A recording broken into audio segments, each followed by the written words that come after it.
Moi, je suis dans la logique du développement économique, mais que ce développement économique entraîne une mécanique de bon sens, en fait, de dépollution pour avoir des escales zéro fumée. Et c'est ce qu'on est en train de mettre en place avec des escales zéro fumée. C'est ce que fait aujourd'hui. Je ventile en fonction des armateurs. Quand l'armateur il décide de prendre de l'électricité, il faut que j'amène l'électricité. S'il prend de l'hydrogène, s'il prend du mixte, ce mix énergétique, il le choisit dans le cadre de la fabrication de son bateau. Mais ce qui est évident, c'est qu'aujourd'hui, regardez, on ne l'avait pas, que ce soit sur le Nicoli, que ce soit sur le Cadisté, ils sont sur la transition écologique, ils sont sur la préservation de la planète. Ça, on ne l'avait pas il y a 5 ans. Donc ça prouve que ça marche, ça avance.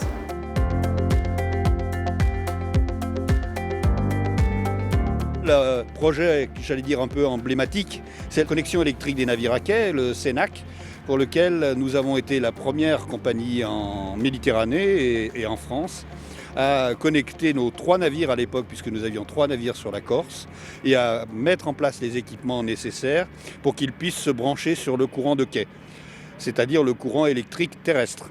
Ce qui veut dire que dans cette situation, il n'y a plus aucun rejet.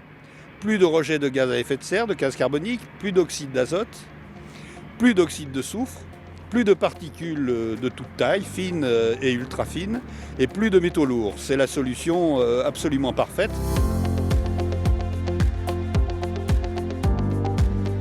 Dès la fin du dernier trimestre 2022, on aura la possibilité de connecter les premiers bateaux sur le réseau. On va compléter l'ensemble des travaux nécessaires à la collection électrique des navires à quai.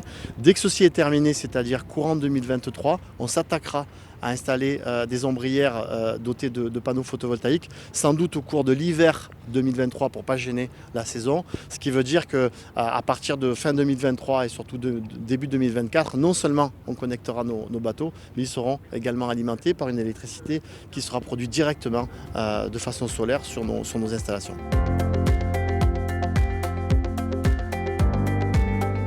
Je crois que le regard de l'Union maritime se tourne effectivement donc en priorité sur l'impact environnemental aujourd'hui, et on le voit au travers donc des réglementations qui évoluent, qu'elles soient locales, par exemple la métropole de Nice Côte d'Azur et également donc la mairie de Cannes ont imposé donc le 0,1, le carburant à 0,1%. Donc cette demande a été bien sûr prise en compte par l'ensemble des armateurs. Aujourd'hui, l'ensemble des ferries qui font escale dans le port de Nice, ainsi que les navires de croisière qui viennent au mouillage, soit à Villefranche, soit à Cannes, donc mettent en œuvre ce carburant au 0,1.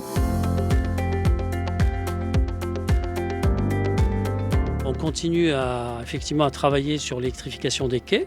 On a lancé une étude de faisabilité dont on vient de recevoir le rapport qu'on a passé au conseil d'exploitation du port de Nice, lequel prévoyait un certain nombre d'options sur le niveau d'électrification des quais. Et l'option retenue a été l'option d'électrifier le quai en basse tension pour alimenter l'ensemble de la catégorie, on va dire, des méga-yachts, des petits bateaux de croisière, des cimentiers, des barges, enfin tout ce qui est inférieur à 1 mégawatt.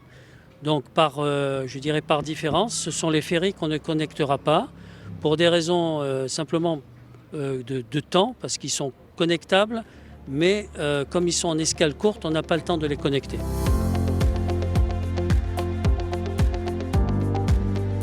Alors, les cimentiers sont déjà électrifiés. Ceux de la société Vica, et donc c'est le Capo Cinto. Et je crois qu'aussi le Capo Nero qu'on voit là. Capo Cinto. C'est le Capo Cinto, d'accord. À deux dos. Bon.